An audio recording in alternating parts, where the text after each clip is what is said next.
इंदौर के विकास के नाम पर पेड़ों की बेतहाशा कटाई हो रही है, जिसके चलते न सिर्फ शहर का पर्यावरण प्रभावित हो रहा है, बल्कि एयर क्वालिटी इंडेक्स भी दिन प्रतिदिन खराब होता जा रहा है। इसी की चिंता करते हुए शहर के पर्यावरण प्रेमियों ने मंगलवार को कलेक्टर कार्यालय की जनसुनवाई में पहुंचकर पेड़ों की कटाई रोकने और छटनी के नाम पर होने वाली अनुमति पर रोक लगाने की मांग की है। देखिए एक खास रिपोर्ट।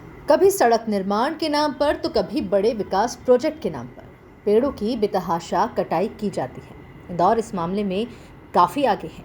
एक स्टडी के मुताबिक किसी भी शहर में 20 से 25% हरियाली होनी चाहिए, तभी वहाँ का पर्यावरण और एयर क्वालिटी इंडेक्स बेहतर रहता है। लेकिन इंदौर में 10% से भी कम हरियाली बची है। उसमें भी नगर निगम और विभिन्न विभाग द्वारा अलग अलग प्रोजेक्ट के नाम पर पेड़ों की कटाई की जाती है। इसके विरोध में शहर के पर्यावरण प्रेमियों ने कलेक्टर कार्यालय की सुनवाई में पहुंचकर पेड़ काटने और छटनी की अनुमति देने पर रोक लगाने की मांग की है। ज्ञापन देने पहुंचे पर्यावरण प्रेमियों में कई पर्यावरण विशेषज्ञ भी है। उन्होंने पेड़ों के ट्रांसप्लांट को लेकर एक अच्छी नीति बनाने की दिशा में काम करने पर जोर दिया। इंदौर में पेड़ों की कटाई को रोकने के लिए एक चर्चा की गई है कलेक्टर साहब से। उसमें अभी है कि पहले वृक्ष अधिकारी नियुक्त थे, वो अभी उनका स्थानांतरण हो गया, उसके बाद कोई नियुक्ति नहीं मिली है और उसके बावजूद भी पेड़ों की अनुमति काटने की अनुमति दी जा रही है और पेड़ों की कटाई जारी है। और होता ये है कि पेड़ों की छटाई के लिए जो अनुमति मिलती है उसी में कटाई हो जाती है। तो इस तरह से अवैध रूप से पेड़ों की कटाई हो रही है और इंदौर में हरियाली घटती जा रही है। जो इंदौर में हरियाली बची है वो करीब 9-10% हरियाली बची है। हाँ, 9 से 10% हरियाली है, बहुत कम है।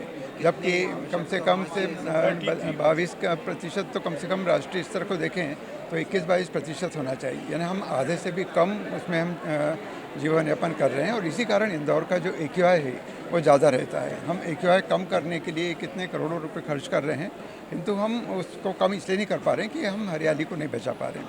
यदि हम हरियाली को बचाएंगे तो इंदौर के पर्यावरण में हम पानी को भी बचा सकेंगे, वायु को बचा सकते हैं, ध्वनि प्रदूषण को बचा सकेंगे और तापमान जो बढ़ रहा है वो तापमान को और बायोडाइवर्सिटी है उसको भी हम बचा सकें। कलेक्टर शिवम वर्मा ने पेड़ों के ट्रांसप्लांट को लेकर बनाई जाने वाली रणनीति पर विशेष रूप से बैठक करने की बात कही है। देखिए, जो अवैध कटाई है उस पर तो निरंतर कार्रवाई होती है। उन्होंने ये बताया कि ट्रांसप्लांटेशन के जो पौधे होते हैं उनको कैसे हम लोग बेहतर जीवन दे सकें, इसके लिए कुछ चर्चा करने के लिए बोला है। हम लोग इस पर चर्चा भी करेंगे और कैसे अपनी ट्रांसप्लांटेशन की स्ट्रेटेजी बेहतर हो, इस पर बात भी करेंगे। ये पर्यावरण प्रेमी हुकुमचंद मील के हजारों पेड़ों को बचाने के लिए भी लंबे समय से आंदोलन कर रहे हैं। विशेषज्ञों के मुताबिक इंदौर में अभी करोड़ों पौधे लगाए जाने की आवश्यकता है ताकि पर्यावरण संतुलित रहे।